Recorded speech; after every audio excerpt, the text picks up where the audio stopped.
gentlemen, the story you are about to hear is true. Only the names have been changed to protect the innocent. Dragnet.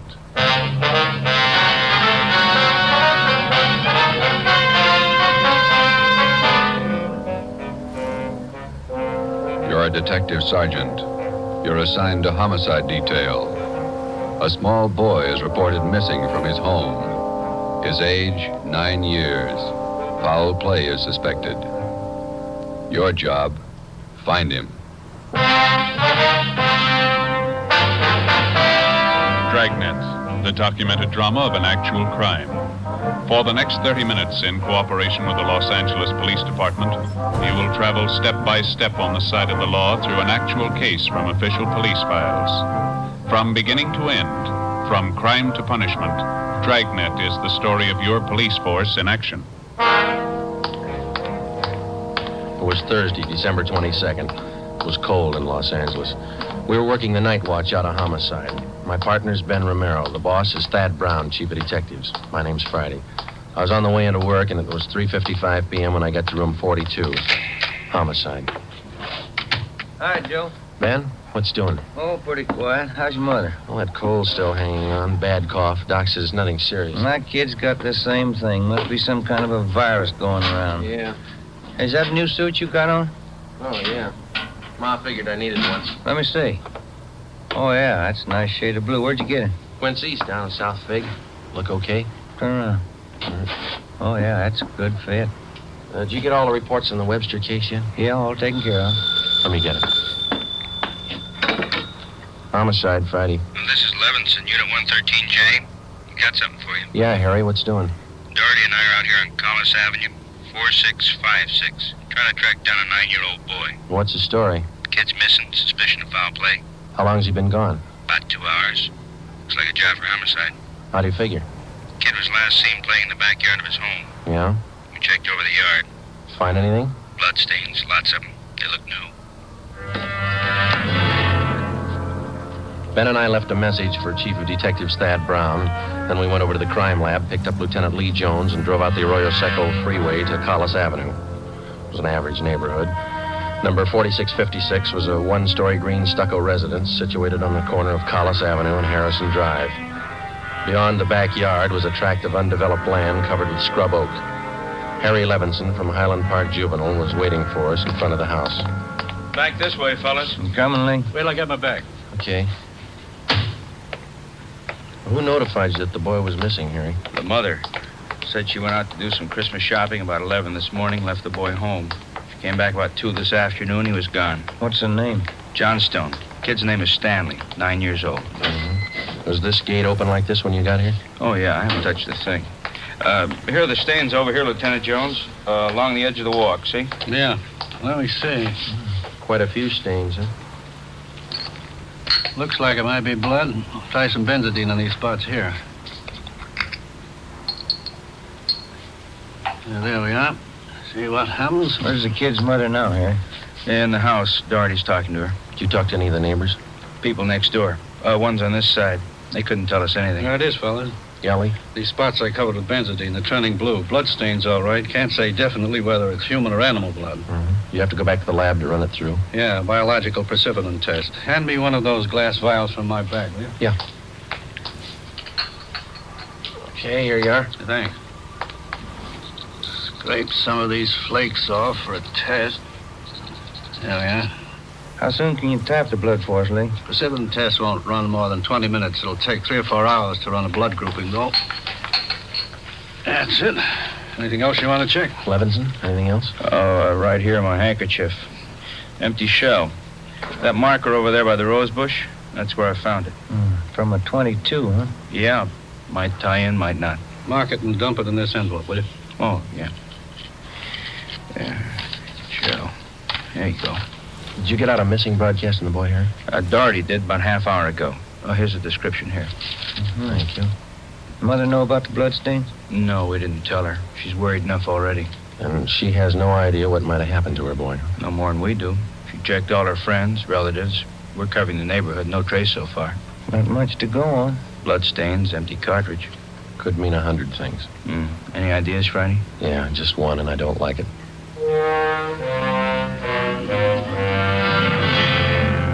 4:30 p.m., Thursday, December 22nd. The neighborhood search for 9-year-old Stanley Johnstone continued. Lee Jones went back to the crime lab to start the precipitant test and the blood grouping. Levinson and his partner Doherty from Highland Juvenile stood by. We called Chief of Detectives Thad Brown, and he ordered up a special detail to aid in the search for the missing boy. Ben and I questioned the boy's mother, Mrs. Ruth Johnstone, a woman in her early 40s. She seemed fairly calm under the circumstances. Miss Johnstone, is your boy Stan in the habit of wandering off without telling you where he's going? No, he's not in the habit of wandering off, but he has done it before. When was the last time, Miss Johnstone? You don't have any children, do you, Sergeant Friday? No, I'm not married. Well, there comes that time in every young boy's life when he feels that it's time to leave home, to go out on his own. Usually happens somewhere around 8 to 10. I think I know what you mean. I got a boy. Well, then you know how it is. My husband and I scolded Stanley one day after school, and he was quite put out about it. He thought George and I were unfair. Packed a few of his things and left. How long was he gone? Oh, no time at all, about 2 hours. I was worried about him, but my husband said to leave him alone. Said every boy had to go through that stage. Well, then you think he's run away from home again this time? Yes, I think so. He's been gone about 4 hours now, and I have a funny feeling about it. Did you and his father have some misunderstanding with the boy recently? Well, that's just it. We haven't. I don't mind telling you now that we're talking about it. I am getting worried. Any place around that he might like to visit? Hobby shop, playground, where he might be? Yeah, there's Jensen's model shop and little Shanna Burrows, but I've already called him, and he hasn't been seen all day. I called all his friends. They have no idea where he is either. We'd like a list of all his friends and the places that he was known to frequent. Oh, yeah, all right, I'll give them to you. Where do you suppose he is? Where's your husband now, Miss Johnstone? Oh, he's at work. George works for the city. He's a fireman. What house is he stationed at? Engine Company 12. He's working the 8th platoon. He'll be home tomorrow morning. I haven't told him that Stanley's gone. Well, is there any chance that the boy might be down at the firehouse with his father? No. No, he seldom goes down there anymore. No, I don't think he's there. I'm awfully worried. May I call my husband? Certainly. Go right ahead.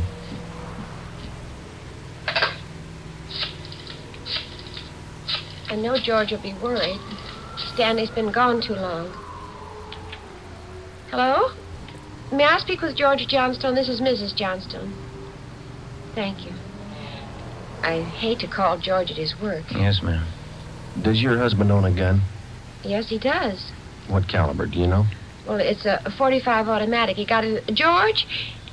This is Ruth. George, is Stanley down there with you by any chance? Oh. No, I can't find him anywhere. He hasn't been here when I came home from my shopping. There are 2 policemen here. No, I said there are 2 policemen here. Oh, no, dear. I'll call you if we don't find him soon. All right, dear. Yes, you too. Goodbye. Well, I didn't think he'd be with George. That .45, is that the only gun in the household? Well, yes. Why are you asking about guns?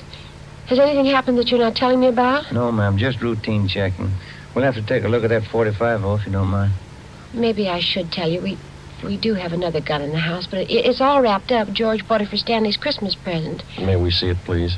Well, yes. Will you have to unwrap it? Yes, I'm afraid so. I think I can reach it. We had to hide it. Now, let me see. Here's the paper it was wrapped in. Stanley must have found it. It's gone. See, here's the gift card and the box the gun came in, the rifle. Can I look at that box, ma'am? Thank you. How about it, Joe? .22 caliber.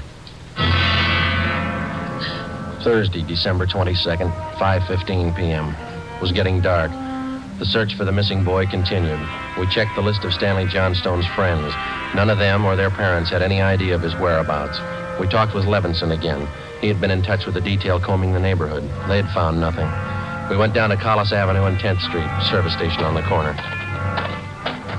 1 nickel, Joe? No, I got one. You watch for that, huh? Yeah.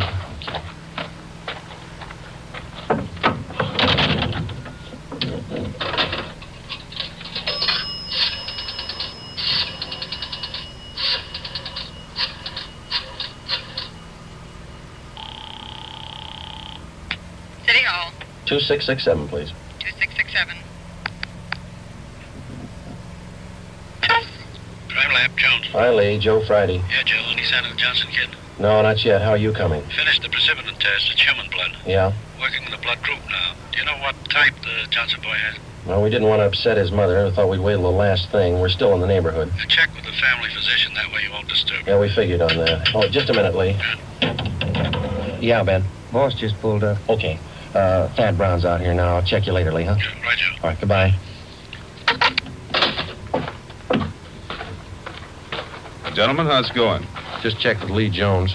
Yeah, I know. It's human blood. What do you think? We talked with the boy's mother, Miss Johnston. Found a gun missing. Yeah. Caliber's the same as the empty casing that Levinson found. 22. You said the gun was missing. Yeah, the Johnstones were going to give it to the boy as a Christmas present. They had it hidden, but it's gone now. Any idea who took it? Well, they left the Christmas wrapping behind. I think it was the kid. 22 rifle, huh? 9-year-old boy. When are they gonna learn? First, it's carbide cannons on the 4th of July. The city issued ordinance after ordinance, but a few thousand kids around the country had to lose their eyes, fingers, hands before the parents gives us their full cooperation to outlaw them. I know what you mean. Sure you do. You and every other cop in the country became the heavies trying to clamp down on them.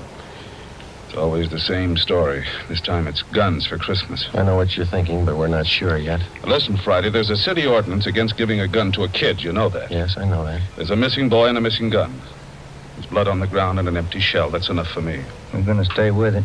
Something's got to break. Yeah. I hope it's not the hearts of that kid's parents. Oh, hi, Chief. I've been looking for you, Friday. What do you got, Harry? Found the gun.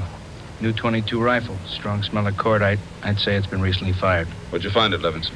Back up there in that scrub oak, up behind the Johnston house. Mrs. Johnstone identified it. Buckley took it down to the crime lab. Thanks, Harry.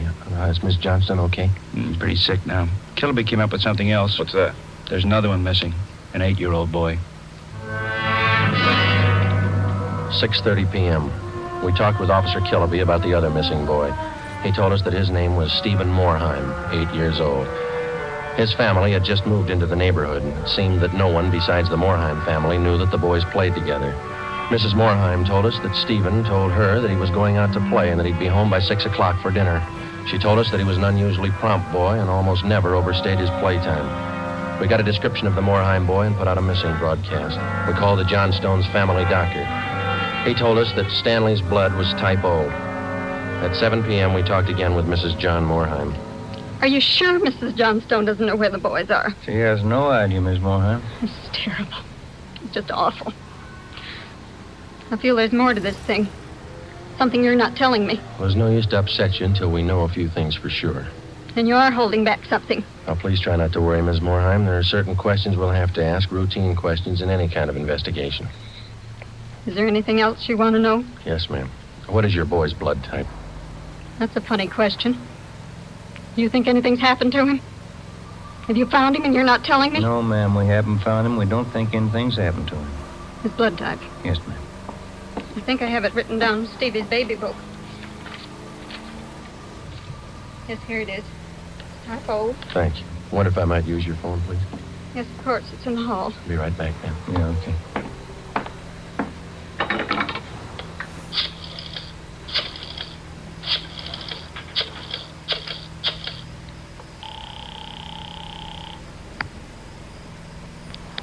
City Hall. 2667, please. 2667. Crime Lab, Pinker. Hello, Ray. This is Friday. Lee there? Just a minute, Joe. Take 2, Lee. Jones speaking. Checking back, Lee. Did you get the blood types on the 2 missing boys? Yeah, both boys type O. So are the stains, Joe. Type O.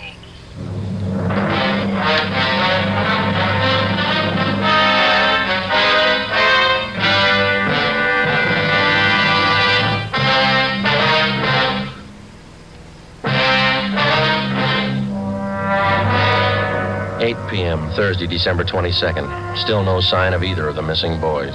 Chief of Detectives Thad Brown went back to headquarters to direct the search from there. He dispatched another detail of 50 men to aid in the hunt for the missing youngsters. 8:30 p.m. It was getting colder. The citrus growers were warned to expect a freeze. We went up the block to see Mrs. Johnstone. Her husband had quit work early and returned home. We talked with him. He could tell us nothing more than we already knew.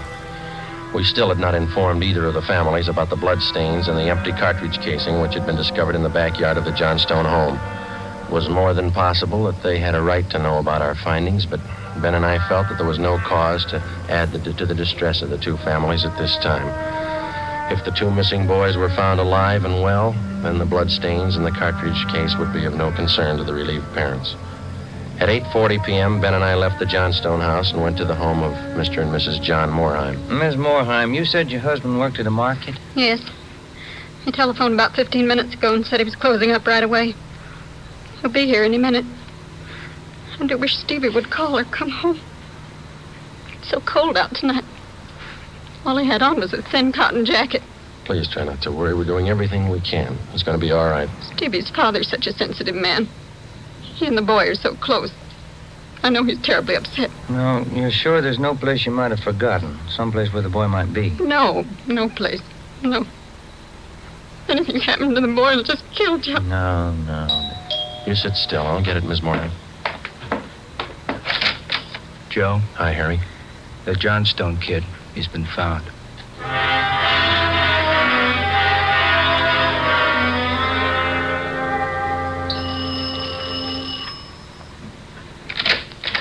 Oh, he's home, Sergeant. He's come home. Thank God he's all right. Where's he been? Did he tell you? No, he didn't. His clothes were all dirty and he's acting strange. I've never seen him like this. How do you mean, Miss Johnson? Well, he just came in the front door and said, "Hello, Mom," and then he sat down in a chair and stared at the floor. He won't talk to his father or me. Do you mind if I talk to him? No, go ahead. I asked him about the little Moorheim boy, and he wouldn't tell me a thing. Where is he now? In the living room. Looks all right. Yes. Son, this is a police officer. He wants to talk to you. Now, don't be afraid, dear. He only wants to ask you some questions. Son. You see, Sergeant? Stanley, come on, look at me, son. Get your head up, youngster. Come on, now that's better. I had your mother pretty worried, you know that? You want to tell us where you've been? I wish you'd try to get him to eat a little something. Do you hear that, son? Want something to eat? Stanley, there's another little boy up the street who hasn't come home. Do you know where he is? His father and mother are worried about him, too, just like your folks were. You've got to help us find him, son. I killed him. I killed Steve with the .22. We were only playing. But I killed him. How do you know you killed him? Maybe he's only hurt. Now, isn't that it? No, he's dead. I know he's dead. The gun went off. We forgot we put bullets in there. Where is he, Stanley? I hid him. I was scared. I didn't want anybody to find him. Where did you hide him, son? In a cave up on the hill. I didn't mean it. It was my pal. Do you want to show us where, son? Yes, I'll show you. Please don't send me to jail. 9:15 p.m., Thursday, December 22nd. 9-year-old Stanley Johnstone led the way up the hill behind the backyard of his home. He showed us the wagon he moved the body in. His father came along with us. About 50 feet from the crest of the hill, the boy pointed to a thicket of scrub oak. There we found a small cave holding the body of Stephen Moorheim. There was a single bullet wound in his chest just below his heart. He was dead. We covered the body. Stanley, how did it happen? I knew my folks were going to give me the gun for Christmas. I knew where it was, and I got it. There was a box of bullets with it. Were you pointing the gun at Stephen? No, sir. No, sir, I wasn't. It was Steve's turn to play with it. I was chasing him. He tripped over the stump there in our backyard and fell. The gun hit him in the stomach, and it went off. Why do you think you killed him if you're telling us the truth? I'm telling the truth, honest. That's the truth. All right, I believe you, son, but why do you think you killed him? It was my gun. Steve would still be alive if I didn't go and get it. I should have waited till Christmas. It's all my fault. Where have you been all this time? In the cave with Steve. What were you doing in there, son? I was praying. I was praying for God to make him alive again. After a thorough investigation, Ben and I were convinced that the shooting of Stephen Moorheim was accidental. Lieutenant Lee Jones' findings substantiated the Johnstone boy's story even to the smallest detail. We put in a call to the coroner's office and acquainted him with the facts. He designated a local mortuary to handle the body pending autopsy and granted us permission to remove the body to the Moorheim home. Mrs. Moorheim collapsed. The family doctor was called. Ben and I sat in the living room to wait for John Moorheim, the dead boy's father. Edith! Edith! Mr. Moorheim? Yes. You the police? Yes, sir. Where's Edith? Where's my wife? Has my boy come home? Have you found him? Yes, sir. Oh, where is he? Steve! Stevie! Where's Steve? He's hurt, isn't he? Yes, sir. Oh, where is he? I want to see him. He's hurt bad, Mr. Moorheim. Oh, where is he? I want to see him. He's in his room. How bad? Pretty bad. He's dead. All right, if I go in. If you want to. Will you go with me? Sure. Don't make it any harder on yourself, Mr. Moorheim. I want to see my boy. Stevie. Mr. Moorheim. Stevie.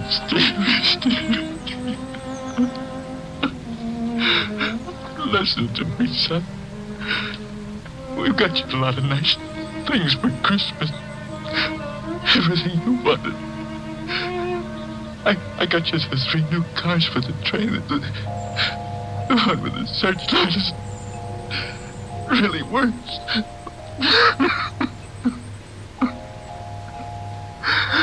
Son, you got that new switch you wanted to it. A lot more track.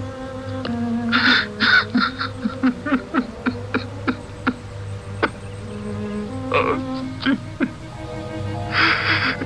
Now you can have a big payout.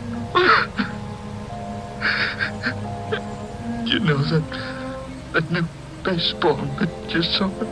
Well, I got it for you. Steve.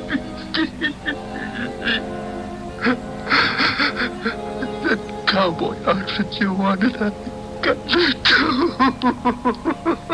Mr. Moorheim. Come on, Joe.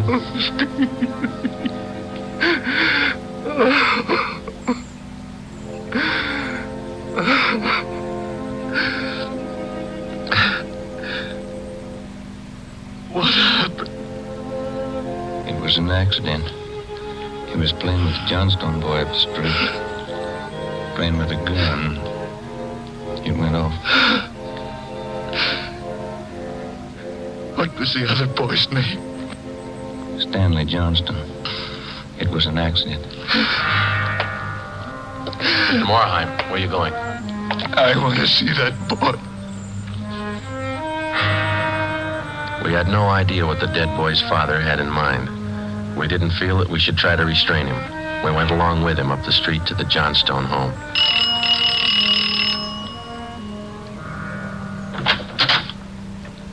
I'm Stevie's father. Where's your boy? I'm sorry. Where's your boy? He's right here. Won't you come in? It's all right, Miss Johnstone.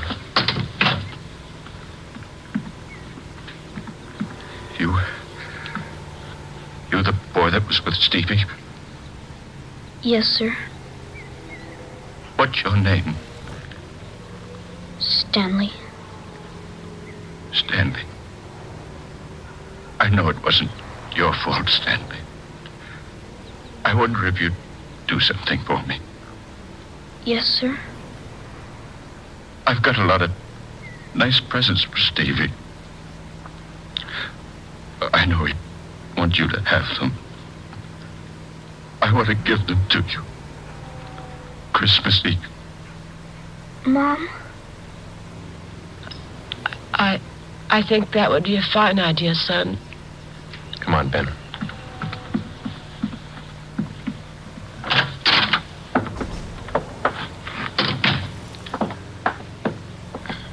Well, what does it all prove, Joe?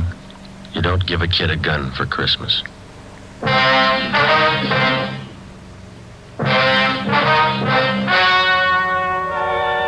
The story you have just heard was true. Only the names were changed to protect the innocent.